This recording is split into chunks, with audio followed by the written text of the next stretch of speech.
Alright, selamat datang ke Bumi Langit TV. Hari ini kita bersama saudara Irfan dan saudara Tarma. Okey, kita ada banyak benda nak kupas dan nak dapat tahu daripada saudara Tarma sini segala dosa-dosa dia nak korek balik. Dosa-dosa Sebab dia melibatkan aku. Melibatkan kau. Melibat aku. Ini sangat personal sangat personal. Dendam lama lah ni. Sarang kena serang ni. Ini satu perangkap Tarma malam ni. Kau silap. Alright, jadi Irfan yalah dah kenal dah. Dah episod kelima dah sebenarnya. Dah ada 5 episod. Tapi pernah tengok ke episod sebelum ni? Pernah tengok clips lah. Clips okey, tak apa. Nanti balik ni kena khatam. Okey, saudara Irfan dia selalu mengaku dia ni tall, dark and handsome. Alamak. Aku tak mengaku tapi ramai sebab cakap hari ni ada Tarma, kita ada tall, dark and handsome. My competitor ke apa ni? Boleh lah, tinggal aku seorang je lah yang tak berapa tall, tak berapa dark dan tak berapa handsome. Ui. Bagi dulu. Alright, sebelah macam yang orang kenali lah, Tarma ni antara pengasas Undi 18 dan sekarang banyak terlibat dalam pendidikan demokrasi dan mempromosikan demokrasi lah. Soalan pertama. Terus jam kan? Boleh. Silakan. Tak ada masalah. Aku ada baca tadi kat Tarma dekat Twitter pasal aku rasa ni lebih kepada kekecewaan lah dengan apa yang berlaku dalam politik sekarang. Yalah, banyak kang kalikong kalau nak ikut kata Bintulu. Dia mempersoalkan masih adakah politik yang baik di Malaysia ni? Baik. Okey, pertama sekali terima kasih atas jemputan. Walaupun Sama-sama. nak kena serang, tapi okey lah, nampaknya bukan aku seorang yang kena serang lah. Semua kena serang bro. That's the Tak ada yang most selamat. important kan. Okay, alright. Kalau kita nak cakap pasal politik baik kan, kita kena takrifkan dulu kan apa maksudnya baik ni kan. Sebab kita ni baik bagi kita tak semestinya baik untuk orang lain. Betul. Kan, dan kerana dalam demokrasi ni, dalam negara ni kita ada pelbagai orang. Ada pelbagai ramuan lah yang kita kena fikirkan. Jadi bagi akulah, kalau kita nak cakap pasal politik ni, secara asasnya kita kena fikir pasal tanggungjawab, pasal amanah. Jadi baik bagi aku adalah dari segi kita nak tengok adakah kita membawa amanah yang baik, yang untuk negara, untuk rakyat dengan sebaik mungkin. Itu yang penting kan, sebab kita bawa suara rakyat, tapi suara rakyat ni penting untuk kita fikir, jangan hanya bawa suara populis. Kan, itu yang bahaya. Populis. Betul. Sebab ramai macam kata ramai populis. Saya tak ada, belum lagi kita. Belum lagi. Jadi penting untuk kita fikir, untuk kita bezakan. Bawa suara rakyat ni tak semestinya kita bawa secara membabi buta. Bukan bawa secara kita semata nak memang terpaling ni lah. Tapi tak ikut logik rasional, tak ikut logik apa yang terbaik untuk negara, untuk masa depan negara, masa untuk Dia tak fikir jauh kan? betul. Dan kadang-kadang ada ahli-ahli politik ni, dia hanya bawa suara rakyat hanya untuk masa short term, tapi jangka masa panjang. Contoh macam masa pilihan raya. Betul. Memang banyak kan? polisi-polisi lah yang kita bawa yang memang short term, nampak macam hebat, tapi akhirnya rakyat sendiri sakit long term. Betul. Jadi tanggungjawab, amanah itu paling penting. Berat tu istilah amanah tu. Aku pun tak nak ulas macam mana sebab bila kita cakap pasal amanah, trust, Tapi betul lah, aku rasa lah ramai mungkin kurang ambil berat tentang konsep amanah ni. Bila kita ada satu rasa kebertanggungjawaban terhadap kerja kita, kita akan buat kerja kita dengan sehabis baik. Betul. Kan? Tak ada hengki-pengki kita nak buat itu, buat ini, selok sana, selok sini kan. Tak. Okey, tapi yalah, politik baik tentang amanah. Mungkin rakyat tak dapat tangkap idea panjang sesuatu polisi ataupun sesuatu usaha untuk kerajaan jalankan. Betul. Tapi apa yang kita lihat sekarang adalah janji reformasi tu. Janji reformasi yang kata nak benteras rasuah, nak tata kelola yang baik. Jadi saya nak tanya ni, cik. Saya tak boleh kena aku kau, cik. Betul lah, okey dah. Aku nak tanya lagi soalan yang kedua, follow up question. Tentang pendanaan politik dan politik wang. Okey. Isu ni aku tak rasa disentuh lagi selepas hampir setahun kerajaan perpaduan ni ambil alih. Betul. Ada sentuh tak sebelum ni pasal politik belum lagi. Tapi masih dalam perbincangan untuk beberapa perkara, terutamanya untuk kerajaan lepas. Ada dibincangkan tentang apa cara-cara yang mungkin dibawa, tapi memang mati terbantut macam tu je lah. Apa masalah dengan political funding? Macam mana dia buka ruang untuk berlakunya salah laku rasuah, politik wang? Okey. Secara asasnya kan, kalau kita nak faham adalah Malaysia ni antara demokrasi yang rare, kerana kita antara yang tak ada takrif tentang apakah pendanaan politik secara yang sah. Kita tidak ada secara rasmi ya. Kalau kita tengok demokrasi lain memang dah ada. Kan ada metodologi, ada caranya yang di mana sah untuk kita berikan pendanaan politik. Dan kita pun kena faham bahawa politik ni bukan benda yang murah. Kan bukan benda yang kita dok shot sendiri. Apa-apa kita nak buat program, kita nak buat outreach pada rakyat, kita nak buat bantuan pada rakyat. Semua perkara tu memerlukan wang. Jadi persoalan dia adalah bagaimana untuk sebuah parti politik, sebuah ahli politik atau orang yang bercita-cita nak masuk politik, bagaimana dia nak dapatkan wang. Itu adalah perbualan yang kita kena fikirkan. Jadi sebab itulah dalam kerangka demokrasi penting untuk kita kawal selia bagaimana cara untuk mendapatkan wang ini, kerana kalau kita tidak ada kawal selia, kalau kita tidak ada definisi, maka banyaklah berlakunya penyelewengan ataupun rasuah, dia main-main, salah guna kuasa, banyak. Itu isu dia. Secara mudah. Kalau kita tengok apa macam pilihan raya yang lepas kan, kita nampak ada beberapa parti yang dia punya presence dekat social media, TikTok terutamanya, sangat-sangat tinggi. Maksudnya kalau kita scroll FYP lah, kalau ada viewer ataupun audience kita yang perasan, parti tu je yang keluar. Betul. Dan mustahil aku nak organik dalam masa yang singkat. Mesti dia spend a lot of money kan. So pendanaan politik tu melibatkan perbincangan itu jugalah kan. Macam mana parti tu dapat duit dan spend the duit tu untuk machinery dia ataupun jentera dia masa pilihan raya, program. Ya betul. Jadi yang itu juga salah satu perkara yang perlu dipertimbangkan. Itu saya kira bawah perbelanjaan pilihan raya. Kan? Tapi pendanaan politik ni masuk sebelum tu. Jadi apa macam mana duit tu masuk lah. Macam mana dia dapat in the first place? Duit masuk dan keluar. Betul. Sebab kadang-kadang isunya adalah kalau katakan tidak ada cara untuk kita kawal selia. Maksudnya saya boleh berikan wang pada individu atau aku boleh berikan wang pada individu, katakan tokoh politik ataupun parti dengan cara untuk mendapatkan habuan. Memang ni ada.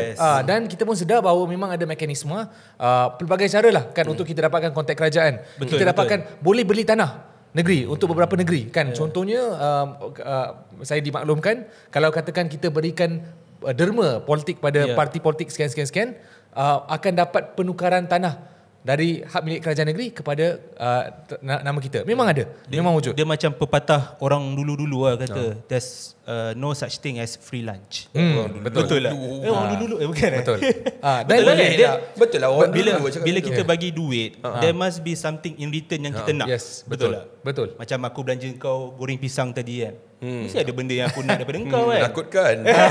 Macam kita ajak Dharma malam ni kan. Okay, so kalau seperti itu, kalau kita sebagai rakyat kan, sebab itu dia jadi masalah kerana demokrasi ini secara asasnya adalah suara rakyat. Maksudnya dia berbalik kepada apa yang amanah atau tanggungjawab kepada rakyat yang mengundi anda ataupun the majority of voters lah kan. Tapi bila jadi isu pendanaan politik yang terlalu tidak dikawal, dia jadi kuasa pada orang-orang elit. Dia jadi kuasa pada orang-orang yang mempunyai kepentingan yang tertentu. Kan? Jadi dia isu dia adalah apa yang diingini oleh rakyat skew ataupun hilang. Itu pertama. Kedua adalah perkara yang jelas-jelas rasuah. Tidak boleh disabitkan kesalahan. Kan? Dan kita dah memang ada quid pro quo. Kan? Quid pro quo ni dia maksudnya adalah seperti yang anda katakan lah kan, which is I give you something, you give me something back. Memang jelas. Kan? Very clear cut relationship. Tapi dari segi struktur ataupun undang-undang kita sekarang, walaupun kita dapat buktikan perkara tu, asalkan dia, kita cakap penggunaan dia ada untuk sebab-sebab politik, lepas daripada tuduhan rasuah. Ada banyak loophole lah yang itu isu perlu dia. ditutup lah. Padahal kalau di negara lain, kalau katakan dapat dibuktikan bahawa saya bagi duit dekat anda dan anda berikan suatu perkara yang jelas, kontrak, tanah dan sebagainya, very clear relationship, itu adalah kesalahan politik, itu adalah kesalahan rasuah. Very clear kan? Tapi dari segi negara kita, the unfortunate part is that asalkan kita gunakan sebab anda hanya berikan derma politik. I see. Sebab tu datang kod bukan rasuah, hanya derma. Itu isu dia kan. Maka dalam negara kita mungkin kita memang negara yang memang suka menderma. Betul. Tapi kita confuse antara rasuah dengan derma. Sebab itulah kita perlukan undang-undang untuk mengasingkan dan menjelaskan perbezaan. Tadi kau cakap pasal negara lain. Ya. Jadi macam mana negara lain mendefinisikan pendanaan politik ni? Apa yang boleh, apa yang tak boleh dari segi what is the perimeter lah apa dia punya. Baik, untuk beberapa negara lah kan, I use a few examples lah kan. Antara contoh yang aku boleh guna adalah yang paling hardcore mungkin kita boleh gunakan negara Jerman. Kan negara Jerman ni cara dia adalah memang tidak boleh untuk mendapatkan pendanaan secara terus unless dia ada satu mekanisme yang jelas. Contohnya kalau katakan kita buat crowdfund dan sebagainya, memang jelas dan bawah untuk jumlah-jumlah yang tertentu. Kerana bawah struktur diorang, kerajaan akan berikan duit pada parti politik berdasarkan berapa peratus pengundian yang parti tersebut dapat pada pilihan raya lepas kan. So maka mereka ada sistem proportional funding lah in a way kan, yang untuk reflect dengan vote yang diorang dapat lah. betul, proportional betul. vote. Dah tentu kalau katakan parti yang terlalu kecil mungkin dapat 0.01% ke apa, tak adalah dapat. So diorang ada minimum threshold, tapi ada sistem macam tu kan. Itu satu contoh. Satu contoh yang lain adalah contohnya di negara Amerika Syarikat. Amerika Syarikat satu contoh yang baik sebab diorang ni kita boleh cakap bahawa the economic capital of the world kan. Maka bukan saja ada lobbyist dalam negara diorang, tapi imagine satu dunia nak lobby untuk diorang kan, you know everything kan, dari segi foreign affairs, dari segi economic contracts, investment semua ada kan. Jadi memang penting. So diorang dah kenal pasti, diorang dah sedar bahawa ini realiti politik. Kita tidak boleh lari daripada realiti pendanaan dan sebagainya. Jadi yang paling utama adalah segala pendanaan yang diberikan perlu dilaporkan, pertama. Kedua adalah perlu ada certain limitation. Contohnya kalau anda adalah seorang individu, anda hanya boleh berikan pada only for a certain level. Dan semua ini adalah transparent. Kan kita boleh check. Sebab itu ada beberapa case di mana kita boleh check. Okay, katakan untuk individu ataupun senator ni lah kan, ataupun congressman ni, apakah demografik orang yang bagi duit dekat diorang. Boleh tengok sampai level macam tu. Transparency tu ada kan. So bagi diorang, kalau katakan keluar daripada kerangka ni, itu adalah dikira sebagai election offence ataupun corruption. So dia ada due process, ada sistem, dan orang boleh nampak lah, ataupun pengundi rakyat boleh nampak ke mana duit-duit yang diterima oleh parti politik tersebut dan di mana mereka belanjakan duit tersebut lah. Betul. Kalau boleh tambah, kat Amerika Syarikat sistem dia yang aku faham lah, Kongres akan bagi duit kepada dua parti, sebab dekat Amerika Syarikat dia menggunakan sistem dui parti dui parti, iaitu ada Republican dengan Demokrat, dan Kongres ni akan bagi duit kepada dua parti ni lah untuk buat untuk finance dia operation lah kan. Tapi menarik juga kalau pengundi diberi peluang untuk tahu daripada mana sumber duit parti yang mereka sokong. Mungkin dia dapat mungkin kata kalau syarikat balak yang donate kan. Dia tahu lah lepas ni siaplah kau punya tanah-tanah balak kan. Betul. Kan? Dia Contoh. Tak cakap. Ini kat Amerika. Tak ada kaitan yang hidup atau mati lah dekat Malaysia. Kita masih di Amerika. Jadi kat mana kita patut start benda ni? Baik, aku nak share sikit apa cabaran dia sekarang. I think that's important untuk kita frame lah kan. Sebab apa memang teramat sukar untuk kita memajukan perbincangan untuk pendanaan politik. Antaranya adalah kerana tidak ada kepercayaan kepada sistem kan. Contohnya kalau kita tengok contoh Amerika Syarikat tadi kan, kenapa diorang ni mampu untuk ada satu level of trust sampai nak tengok siapa individu, siapa yang tengok apa syarikat mana, apa nak tengok special interest mana yang bagi. Memang jelas kan siapa yang bagi dana dan sebagainya kan. Kerana mereka ada wujudnya sistem di mana tidak ada there is some level of independence. Maka tidak ada orang yang nak kejar, yang nak punish. So contohnya kalau katakan aku bagi dekat opposition, parti pembangkang, bila masuk kerajaan, okey ni orang ni sokong pembangkang, aku nak ni lah, aku nak kacau hidup dia lah, aku nak masukkan dia dalam penjara lah. Tapi nanti kau masuk syurga. Aku cerita lain lah kan. Ni Amerika. Ya. Sana pun ada cerita.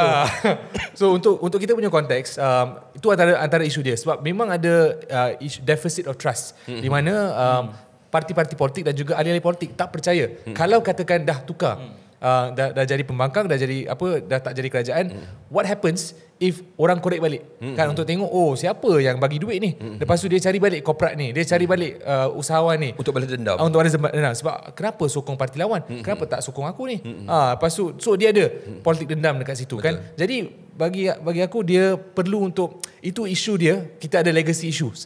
Tapi sebab itu untuk akulah kan, sebagai permulaan dekat Malaysia, sebelum kita tengok benda-benda yang lanjut, at the very least kita kena definisikan apa itu pendanaan politik yang sah.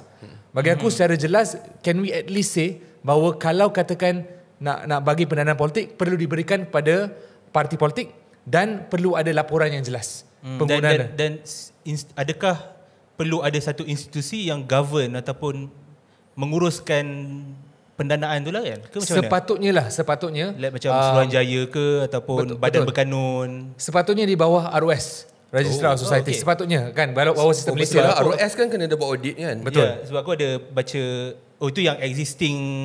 Yes. Yelah, diorang pun lepas pilihan raya pun kena hantar report kepada ROS. Betul. Betul lah. EC. SPR. EC. EC Untuk pembelajaran. Untuk pembelajaran. But then itu pun Yelah, tak boleh, semua boleh masuk kan. Betul. Jadi kalau kita ikut sistem sekarang, semua ni patut dilaporkan pada ROS. But of course bukan semua dilaporkan. Itu pertama. Kedua adalah ada isu kita tak percaya kerana ROS ni dia duduk bawah pejabat KDN. Sorry, kan? Untuk penonton kita yang tak tahu ROS tu apa, mungkin nak terangkan ROS, sikit. ROS ni adalah Registrar of Societies. Kan nak translate ni Pertubuhan bukan registrar, pendaftar pertubuhan. Betul lah. Lebih kurang macam tu lah. Betul lah. ROS function dia. Betul. Jadi isu dia adalah tentang struktur ROS ni adalah dia duduk bawah pejabat KDN atau dia melaporkan pada menteri. Sebab itu kita ada isu di mana ada parti politik yang kata saya tak dapat didaftarkan. Saya ada isu di mana menteri nak kacau saya. Menteri nak keluarkan pendaftaran saya dan sebagainya. Nak batalkan pendaftaran kan. Betul lah. Memang isu yang ada, rasa PKR pun pernah alami semua ni kan. Jadi tak rumah tunjuk kat aku masa cakap PKR. PKR dia pandang John kan? Contoh. Bukan John ni. Dekat Amerika. John Amerika. Jadi isu dia dekat sini. Pertama sekali untuk kita selesaikan, untuk kita tambah baik, mungkin kita perlu pertimbangkan, mungkin ROS ni perlu dinaik taraf menjadi satu Suruhanjaya. Kan mungkin. Kan sebab kalau adanya sistem Suruhanjaya ada lebih kebebasan, lebih independence dan boleh berdiri teguh atas kaki sendiri. Itu yang pertama. Kan of course it's not a perfect solution, tapi sekurang-kurangnya ke arah yang betul. Pertama. Kedua adalah kita bermula dengan menormalisasikan bahawa pendanaan politik adalah sekian.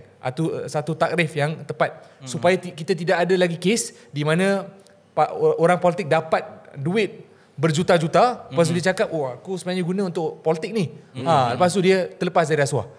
Itu isu harapnya tak berlaku lagi lah kan.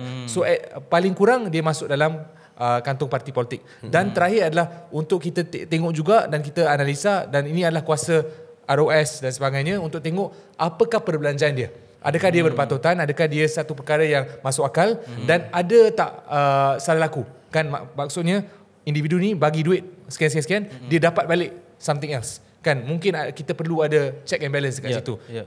Aku rasa 3 perkara ni kalau kita laksanakan, walaupun dia tak sekompleks ataupun tak sehebat negara lain, tapi paling kuranglah kita ada permulaan sistem yang bagus. Kompleks sebab bila Tarma cakap macam tu, sebenarnya banyak juga nak bertukar ni. Betul. Tapi dan aku rasa sejauh mana dah perbincangan tentang pendanaan politik ni dah berlaku? Apa jadi dekat pentadbiran lepas? Pentadbiran lepas dah cakap pasal pendanaan politik, tapi dah sejauh mana perbincangan tu berlaku?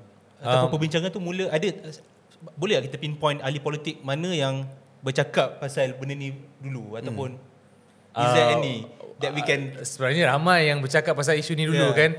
In fact kalau kita tengok ironinya, yang paling lantang dulu adalah Wan Saiful. Okay, So di antara yang paling, sebab dia dulu CEO untuk Ideas. Jadi dia memang banyak berbincang pasal isu ni. In fact Najib pun Datuk Seri Najib Perdana Menteri kita yang lepas pun tahun 2015 dia ada tubuhkan jawatan kuasa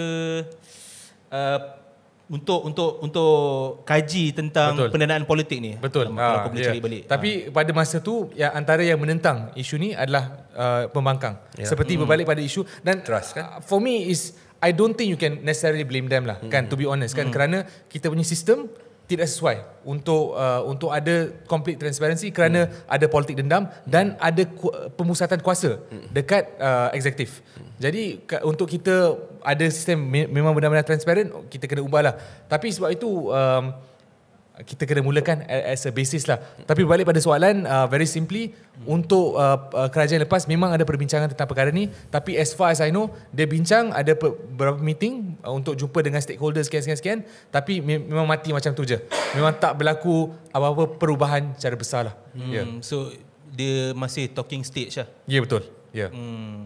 Tapi betul lah macam Tarma sebut kan, dia sebenarnya pendanaan politik, ataupun kalau kita nak buat satu akta tentang pendanaan politik, dia tak menyelesaikan pembiayaan politik, dia tak menyelesaikan masalah yang sebenar. Dia ada terkait dengan pelbagai loophole lain dalam undang-undang lain. Ya, betul. Kan? Yeah. So that's why it's called reform kan, it's not betul. revolution.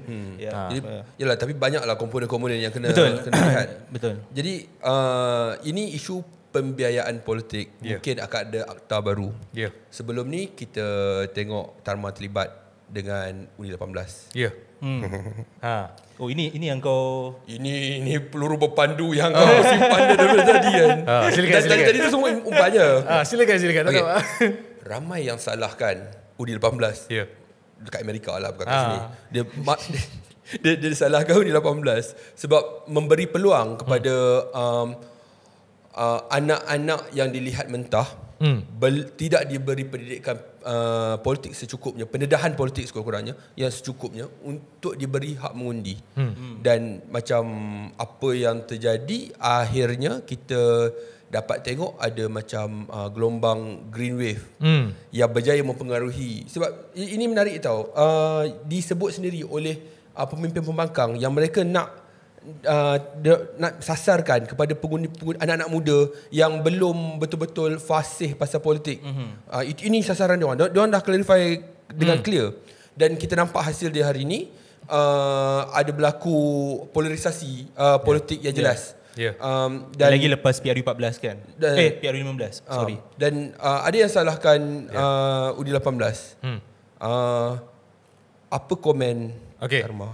Itu apa komen tu, kira soalan yang paling lembut paling lembut lah. Okey, ni macam pelbagai soalan dalam satu soalan kan. Okey, aku cuba rungkai satu-satu kan.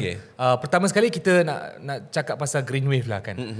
Sebab kita cakap pasal gelombang hijau, kita cakap sampai kita sendiri percaya. Betul. Tapi persoalan dia, kita pernah tengok data tak? Yes. Have we ever considered that maybe the green wave did not happen? Bagi aku, green wave sebenarnya tak berlaku. Ni controversial statement, tapi green wave tak berlaku. Dan aku rasa beberapa penganalisis politik merasakan begitu juga. Kerana data tidak menunjukkan green wave berlaku. Kalau kita nak takrifkan green wave ni apa? Green wave ni kita ibaratkan sebagai suatu pergerakan ke arah konservatisme, pergerakan ke arah bukan ke kanan, bukan ke arah Islamisme. Itulah green wave kan. Sebab kita nak cakap pasal kekuatan PAS dan sebagainya kan. Tapi hakikatnya PAS ni kat Amerika, bukan PAS kat Malaysia. Tapi hakikatnya, ni data yang kita buat lah kan. Ni 6 bulan sebelum PRU yang lepas, yang top dari segi pilihan anak muda adalah Harapan Muda. Yang top 22%. Kedua BN 15%. PN yang tercorot 13%. Jadi kita kena fikir, kenapa data pengundi 6 bulan sebelum tu menunjukkan bahawa PN yang tercorot, tapi selepas pilihan raya yang top 2 adalah PN dengan PH lah kan.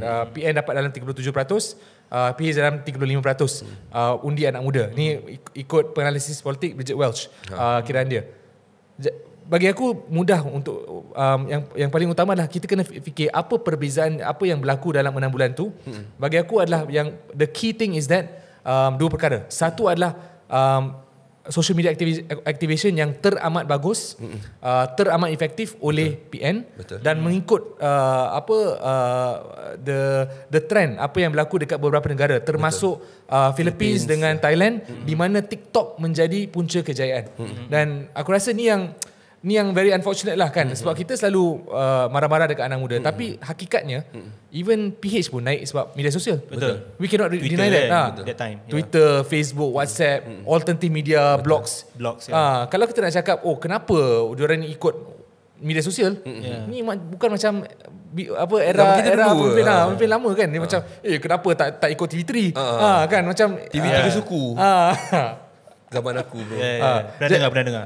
Jadi bagi aku dia is very unfortunate lah kan, yang kita terikut naratif macam tu. Padahal PH sendiri adalah satu gerakan yang dimulakan atau dinaik sebab media sosial kan. Itu yang pertama. Kedua adalah gerakan untuk tolak Zahid Hamidi. Itu kita tidak boleh deny lah kan. Memang kita tengok apa-apa data sekalipun, nak tengok populariti pemimpin politik, Zahid Hamidi memang antara yang paling corot lah. Jadi untuk pengundi Melayu terutamanya kan, ia adalah satu pilihan antara nak pilih siapa. Jadi bukannya nak cakap dia teramat nak suka dekat PAS ataupun PN, tapi hakikatnya mereka tidak suka dekat parti yang paling popular untuk orang Melayu atau konservatif Melayu, iaitu PN. Jadi untuk diorang, kalau tak ada PN, mereka pilih untuk PN. Itu yang berlaku. Jadi bukannya diorang tak percaya sangat lah sebenarnya tentang, arguably lah, diorang tak percaya sangat tentang naratif ekstremisme ataupun pemahaman sempit terhadap agama Islam yang dibawa oleh perikatan lah. Bagi aku I would say yes pada masa tersebut. Tapi cuma yang menjadi bahaya adalah kadang-kadang bila kita mengundi, kita kadang-kadang mengambil certain ideology. Kan kadang-kadang, bukan selalu. Aku bagi contoh yang tidak berlaku lah kan. Pada PRU yang ke-14, bukan ke-15, yang ke-14, 80% anak muda mengundi untuk PH. Ini realiti, betul. Memang 80% betul. Mengundi untuk PH. Tapi a few months later, yang turun untuk ISET, yang mengundi PH juga. Kan? Jadi kita tidak boleh anggap bahawa undi itu maka kita sokong sepenuhnya. Tidak. Betul. Itu yang memang penting untuk kita fikirkan. Mindset pengundi ni dekat kotak undi ni kadang-kadang dia fikir juga tentang sentimen ataupun naratif semasa lah. Isu base lah. Ataupun pragmatisme. Dia tengok siapa yang kuat dekat kawasan dia. Contohnya ni aku kritikan sikit lah kan. Contohnya dekat beberapa negeri-negeri, pemimpin PH tak kuat. Betul. Jadi realitinya kalau diorang nak fikir aku nak buang undi dan aku tak suka Zahid Hamidi ni, who should I give my vote to? So that is the situation kan. Tapi ada negeri yang PH kuat, maka anak muda lebih kepada mereka. Jadi kita tidak boleh hanya tengok dalam konteks bahawa ada Greenway dan sebagainya. Bagi aku kita kena tengok lagi khusus pada negeri-negeri apa yang perlu dilakukan, apa strategi yang telah dibuat. Dan paling utamalah kita boleh cakap bahawa dalam pilihan yang lepas ada memang movement besar-besaran untuk tolak rasuah. Kita tengok dua coalition yang menang besar undi anak muda, dua-dua pakai naratif politik bersih. Jadi bagi aku this is something that's good lah kan. Kita selalu cakap bahawa kita nak bantras rasuah, and the fact is that anak muda responded to that. So of course in their way lah kan. Cuma how can we convince them to vote in this way? Or so that's the question. Okay, sebelum dengan follow up question. Betul. Ni bom yang kedua. Kau tak ada masa banyak ni nak attack Itulah. ni. Silakan. Gunakan masa sebaik mungkin. Okay. Silakan. Sebelum tu, pada semua penonton boleh follow Bumi Langit TV di TikTok, di YouTube dan Spotify. Okay. Dan dekat YouTube tu special sikit sebab dia ada underscore Bumi Langit _TV. Sebab kalau tak nanti dia hantar ke multiverse dan Bumi Langit dekat Indonesia. Perbincangan kita seputar di bumi dan di langit. Alah, kita lupa nak brief. Tak apa. Di langit. Okay. Boleh. Okay, nantilah at the end of it. Follow up question pasal tu sebab aku terkena sendiri tau. Bila lepas sebab aku kerja aku antaranya ialah monitor social media. Dan aku tengok dekat social media, TikTok terutamanya, lepas PRN ada dia bukan pasal sentimen, dia bukan pasal isu. Dia pasal betul-betul dia percaya. Dia macam mana kau nak justify orang naik kuda bawa bendera dekat tengah jalan raya? Not even bendera, senjata, quote unquote senjata lah. Props. Props. Dan memang ada senjata yang betul. Yang betul. yang dia betul-betul percaya kepada satu ideologi yang aku tak percaya tu ideologi Islam, sebab ada je alternatif. Betul. Tapi benda tu berlaku dan aku sendiri percaya sebab ini diolah dalam social media, terutamanya TikTok, dalam bubble-bubble tertentu. Benda tu dan dia, bila anak muda tidak disediakan dengan pendidikan politik, ataupun bukan pendidikan politik tu berat tau. As simple as critical thinking lah. Maksudnya berfikiran kritis. Bila dapat berita, semak punca sumber dan sebagainya. Macam tadi aku tengok Sanusi kata dekat KL ni menteri ni punya bangang, dia jual nasi lemak dalam vending machine. Lepas tu nasi lemak tu kalau kau beli nanti jatuh berderai. Okay. Benda ni orang tepuk tangan suka kan. Macam mana, kenapa ini berlaku dan kenapa kau benarkan ini berlaku, tak mahu? Disebabkan apa? Uni 18 tu lah. 3 hari dalam reman. Okay, ni tak aku kurus pun. Ni aku jawab sebab ni soalan menarik kan. Okay, pertama sekali kalau ikut data yang aku kongsikan, sebab apa berlakunya swing, macam aku cakap 2 punca tadi kan, di mana pengundi atas pagar, dia yang banyaknya tak tahu nak pilih siapa, dia choose based on what was there lah kan. Tapi kita kena akui bahawa we have a real problem dengan polarization dekat negara kita. Kita ada masalah besar dari segi pengasingan masyarakat. Dan ini bukan, ni bagi aku lah kan, yes there is an importance for political education, memang penting untuk kita ajar pasal critical thinking dan sebagainya kan. Tapi in the end, adakah benda tu akan menyelesaikan masalah? Tak, betul. To be honest, sebab benda tu pun boleh jadi alat untuk doktrinasi lah. Betul. Tapi realitinya kita boleh ajar sedikit pendidikan politik untuk mereka faham tentang struktur politik negara. Tapi kalau katakan kita duduk dalam masyarakat yang asing, kita belajar di sekolah-sekolah yang asing. Aku sendiri adalah produk sekolah kebangsaan. Kan, so for me is I am proud of my education system. Tapi hakikatnya apa yang ditawarkan sekarang berbeza dengan zaman aku dulu, dengan zaman kita dulu kan. Jadi adakah kita boleh katakan zaman kita Tarma, zaman kita dan mungkin zaman Johnny berbeza. Betul. Bila UPSR? Dia zaman black and white lagi kan. Kena bully. Tapi yang penting adalah untuk kita fikir balik, sistem kita okey ke tak? Betul kan? Sebab kalau kita fikirkan, ramai masyarakat kita dah keluar daripada sistem pendidikan kebangsaan. Kita ada duduk dalam blok-blok kita sendiri. Betul, ada bubble kita sekolah sendiri. Sekolah agama, sekolah vernacular, semua kan. And sekolah private. Kalau katakan kita nak, and always selalu kita bincangkan, kena haramkan sekolah vernacular. Tapi kita tak fikir dalam kerangka besar, is that the only problem? Kan? Dan memang bagi akulah kan, kita nak cakap pasal pendidikan politik lah, critical thinking lah and all that stuff, but asas kenegaraan kita, asas pendidikan kita, asas bagaimana untuk kita bangunkan masyarakat dah memang bermasalah for the past 20-30 years. Perkara itu tidak mudah untuk kita selesaikan. Dan kita tidak boleh hanya cakap okay, nak buat political education sekadar kita nak letak plaster atas kanser. Kan? Tak boleh. We have to do better. #deep. tapi betul juga. Masalah kita terlampau besar untuk kita pinpoint. Pendidikan politik tu adalah punca segalanya lah sekarang ni. Tapi mungkinlah kalau aku boleh bagi sedikit kritikan ke apa kan terhadap usaha with all due respect, Uni 18 open up to many youth lah untuk vote, memberi hak kepada umur 18 tahun untuk mengundi. Tetapi mungkin usaha untuk advokasi tentang kepentingan kenapa kena mengundi dengan lebih cermat, itu mungkin kurang lah. Tak, aku rasa dia learning process lah. Walaupun dia kalau kau tak bagi hak, macam kau tak bagi anak kau pegang kau tak bagi seorang remaja pegang kunci kereta, dia tak ada niat pun nak belajar macam mana nak bawa kereta. So kau bagi kunci tu dulu, lepas tu baru kau ajar dia berasa bertanggungjawab. Tu aku setuju. Jadi bagi kita, antara yang susah, yang mencabar untuk pasal PRU, sebab masa dia terlalu singkat. Dan kita pun even kita pun sebagai NGO lagi sikit dana dia. Even parti politik pun dalam masa yang singkat, apa naratif yang kita boleh bawa? Let's be honest lah kan. So pendidikan pengundi yang kita boleh buat adalah jangan undi untuk calon yang korup. Betul.